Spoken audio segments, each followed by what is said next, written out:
लाडकी बहीण योजनेच्या ई-केवायसी साठी दिवाळीचीच वेळ होती सर्वोत्तम। म्हणजेच काय आपण बघूयात। ज्यांनी ई-केवायसी केली नाही त्यांच्यासाठी मुदतवाढ झालेली आहे। तुम्ही लवकर जाऊन ई-केवायसी करून घ्या जेणेकरून तुमचा हप्ता सुरळीतपणे सुरू राहील। लाडकी बहीण योजनेच्या ई-केवायसी साठी वेबसाईटवर खूप ट्रॅफिक असल्याचे मेसेज समोर येत आहे, परंतु अनेकांनी दिवसांदिवस ई-केवायसी वाढत चालल्याने एरर सुद्धा वेबसाईटला येत आहे। आपण जे डिस्क्रिप्शन मध्ये मागील व्हिडिओच्या लिंक दिलेली आहे त्या लिंकवर तुम्हाला कुठल्याही प्रकारचा एरर येणार नाही। तुम्ही लगेच जाऊन ई-केवायसी करून घ्या। लाडकी बहीण योजनेसाठी आता राज्यातील महिलांना ई-केवायसी करणे गरजेचे करण्यात आले आहे। ई-केवायसी करताना महिलांसह त्यांना ई-केवायसी करून पार छमछाक होऊन जात आहे। काही दिवसांपूर्वी सातपुडा पर्वतवरून लाडकी बहीण ई-केवायसी साठी रेंज घेत असल्याचे फोटो समोर आले आहेत। तर कोणाला आधारचा OTP आला तर वेबसाईट पुढे जात नाही, अनेकदा तर OTPच येत नाही। अशा अनेक समस्या लाडक्या बहिणींना येत आहे। लाडक्या बहिणीच्या ई-केवायसी साठी वेबसाईटवर खूप ट्रॅफिक जाम झाल्याचे मेसेज तुम्हाला दिसत असेल, त्यामुळे अनेकांना दिवसांदिवस प्रयत्न करूनही ई-केवायसी करता येत नाही। त्यासाठी मध्यरात्री 2 ते पहाटे 4 ते 5 वाजेपर्यंतची वेळ योग्य असल्याचे सांगितले जात आहे। आता लाडक्या बहिणींनी एवढ्या रात्री सातपुडा पर्वतापर्यंत रेंज घेण्यासाठी जाऊ शकतात। इतर भागातील महिला दिवसभर काम करून रात्री ई-केवायसी करत बसणे थोडे कठीणच होते, परंतु दिवाळीचा हा काळ ई-केवायसी साठी खूप चांगला होता असे समोर आले आहे। दिवाळीत शाळेत सामूहिक फराळ बनवण्यासाठी आणि तयारी करण्यासाठी व्यस्त होते, यामुळे या काळात लगेचच ई-केवायसी होत होती। एका व्यक्तीने नाव न जाहीर करण्याचे अटीवर घरातल्या आणि पाहुण्यांच्या रावळ्या लाडक्या बहिणींना ई-केवायसी करून टाकायचे सांगितले होते।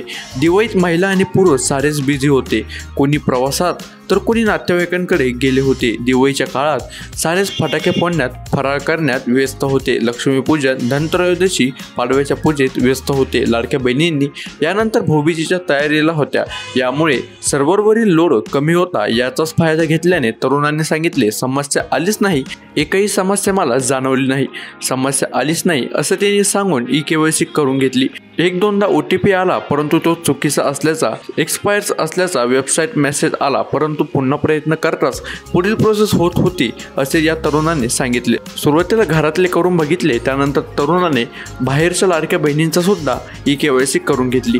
महिलांनी फोन करून आधार कार्ड OTP मागवून घेत त्याचेही ई-केवायसी करून दिले। प्रत्येक ई-केवायसी साठी सरासरी 10 मिनिटं वेळ लागल्याचे या तरुणांनी सांगितले। ई-केवायसी करायची होती तर तुम्ही दिवाळीची ही चांगला मुहूर्त होता, त्याचबरोबर ई-केवायसी तेव्हा झटापयानं ई-केवायसी होऊन जात होते। कुठल्याही प्रकारची तुम्हाला समस्या यामध्ये येत नव्हती। जर तुम्हाला आता पण ई-केवायसी करायची असेल, पहाटे तुम्हाला 3 किंवा 4 ते 5च्या वेळेमध्ये ई-केवायसी करा। कुठल्याही प्रकारची तुम्हाला समस्या येणार नाही आणि OTP पण लवकर येईल।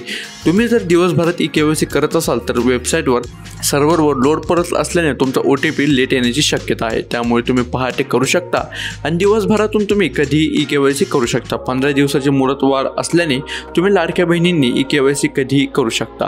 हा व्हिडिओ जास्तीत जास्त लोकांपर्यंत शेअर करा। आपल्या चॅनलवर जर कधी कोणी नवीन असाल तर चॅनलला सबस्क्राईब करून टाका, कारण की आपल्या चॅनलवर माहितीपूर्ण व्हिडिओ, लेटेस्ट अपडेट येत असतात, त्यामुळे लगेच जाऊन सबस्क्राईब करून टाका। व्हिडिओ लाईक केल्याशिवाय कोणी जाऊ नका, चॅनलला सबस्क्राईब केल्याशिवाय कोणी जाऊ नका।